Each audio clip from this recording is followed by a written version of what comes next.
La Bible dit bien que la femme doit être soumise à son mari, doit respecter son mari. Le mari doit aimer. Mais tu entendras un homme dire, ah, il faut laisser ces choses qu'on dit là dans les églises, il faut laisser ce que le pasteur a dit, c'est n'importe quoi. Moi, si elle joue avec moi, je la tape. Tu tapes qui d'abord? Non, on veut te poser la question, nous tous ensemble ici. Tu tapes qui? Ta chèvre, ton quoi exactement?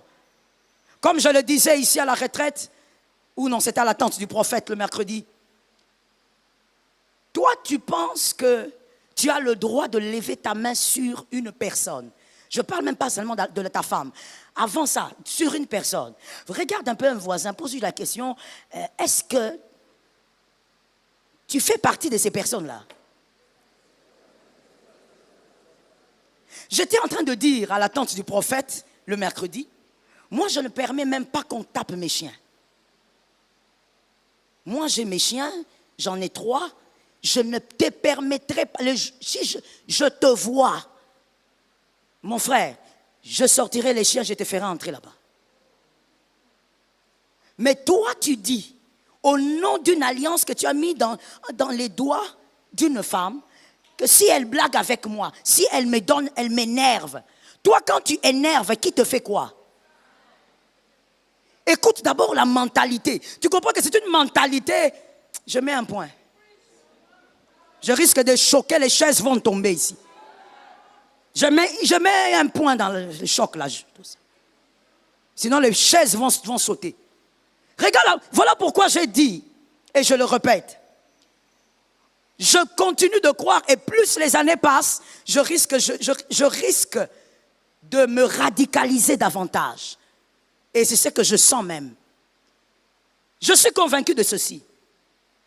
Les mariages que nos parents organisaient étaient meilleurs pour leurs enfants. Les mariages que nos parents organisaient étaient meilleurs que les mariages d'aujourd'hui où on choisit. Parce que nos parents organisaient les mariages selon la compatibilité éducationnelle. Aujourd'hui, les garçons se marient par amour. Les femmes se marient... Je ne vous écoute pas. Aujourd'hui, les garçons se marient par amour. Ça nous crée trop de problèmes dans la société, précisément dans l'église, pour nous qui sommes pasteurs. Parce que tu verras un garçon cravaté. Il te parle bien français. Mais éducation... Il va épouser une fille d'un pilote qui a été bien éduqué, qui a été bien structuré. Lui, il commence à amener son village. L'éducation, ce n'est pas la veste. L'éducation, ce n'est pas un bon français. L'éducation, ce n'est pas le parfum. Ainsi, certaines filles se sont retrouvées piégées. Elle croyait que parce qu'elle avait rencontré ce garçon à l'université ou même à l'église, parlant bien, être galant à l'église. Mais au fait, il a une éducation façon que quand il s'est marié, il commence à parler à sa femme comme s'il parlait à une petite chatte. Or, sa femme a été bien éduquée avec des parents qui lui ont appris qu'on respecte la femme. Mais lui, même sa maman, il ne la respecte.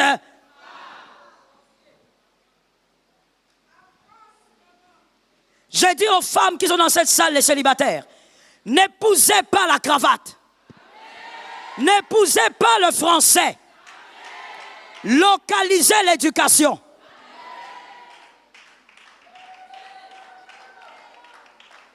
C'est pourquoi les parents à notre époque arrangeaient le mariage. Parce qu'ils arrangeaient selon l'éducation. Ils regardent et disent non, notre fille, on lui a appris à dire bonjour quand on se réveille, à prendre soin de son lit. Alors il faut qu'on cherche aussi un garçon à qui on a appris à dire bonjour, à qui on a appris à faire son lit. Quand on dit ça, il y a des gens qui se lèvent pour dire « Mais attendez, pasteur, vous voulez dire quoi? Nous sommes tous égaux en Jésus. » Nous sommes égaux en Jésus, on n'a pas la même éducation. L'égalité là, c'est pour aller au ciel. Toi, tu crois que c'est pour quoi? On t'a dit que l'égalité là, c'est pour qu'on se marie ici. L'égalité là, c'est pour... Voilà, là-bas. On va se voir, on va rire, on va...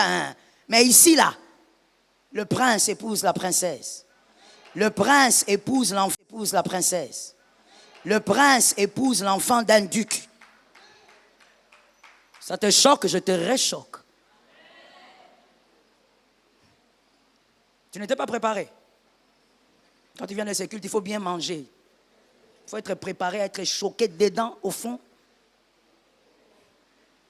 Est-ce que quelqu'un m'entend bien? Moi, j'avais déjà dit, j'ai déjà préparé 2 fusils que je vais acheter. J'ai déjà localisé. Ah oui, je mets 2 fusils là-bas. Mon frère, tu ne viens pas là-bas au nom de la foi. Oh, j'ai la foi, pasteur, je vais épouser ta femme. Quitte-la. Oh, je suis un homme de foi. Homme de foi, va à la montagne. Continue. Quand tu auras fini la montagne, là, tu trouveras que les autres ont fait autre chose ici. Est-ce que quelqu'un m'entend bien? Oh non, parce que nous sommes un dans le Seigneur, donne-moi ta fille. Hein? Frère, tu ne vas pas me reconnaître. Le mariage est difficile, le mariage tue. Le mariage amène à la morgue. Je sais de quoi je parle. Toi, tu ne viens pas là, garçon, façon, parce que tu as repassé ton pantalon droit comme ça, là. Et puis tu viens, tu dis, je veux prendre la fille. Tu veux prendre la fille? Tu connais les prix de l'éducation? Tu connais le prix? Lorsqu'il y a une petite bévure, moi, je frappe fort. Mais est-ce que toi, en grandissant, quand je dis frapper, je parle de la sévérité. Je ne parle pas de frapper physiquement. Mais est-ce que toi, quand tu grandissais, on était sévère avec toi? S'il n'y a pas la même sévérité, tu vas amener ton façon. Que Jésus te donne la victoire. Mon frère, arrête d'être emporté face à tout à cause de la naïveté. On te dit, honore ta femme. Toi, tu dis non. Si elle m'énerve, qu'est-ce que ça veut dire? Le problème, c'est l'éducation, la manière dont tu as grandi. Non, je vais respecter mon mari si lui aussi, il fait certaines choses. Qu'est-ce que ça veut dire? Le respect est une affaire d'éducation. Quand tu réponds comme ça, madame, on comprend que le problème, ce sont les racines. Il y a un problème là-bas. Monsieur a épousé une belle femme, mais il n'a pas vérifié si l'éducation était là aussi. La bonne éducation. Ce que la Bible dit, c'est ce qu'on respecte. Mais quand quelqu'un a un problème, est emporté à tout vent de doctrine, des fois même, vous savez, ça passe pour une certaine intelligence, alors que c'est une naïveté au carré. Non, moi je ne crois pas en ça, moi je veux faire ça. Mais ce que tu veux faire, améliore les choses ou détruis les choses. Voilà pourquoi je suis d'accord avec un homme de Dieu qui avait dit, un homme de Dieu que je respecte beaucoup, qui a dit, l'entourage d'une personne l'influence à 90%. Lorsqu'on regarde quelqu'un réfléchir comme ça, même si tu ne lis pas la Bible, on se demande quel type de personne tu as eu à côtoyer jusqu'à l'âge où tu as.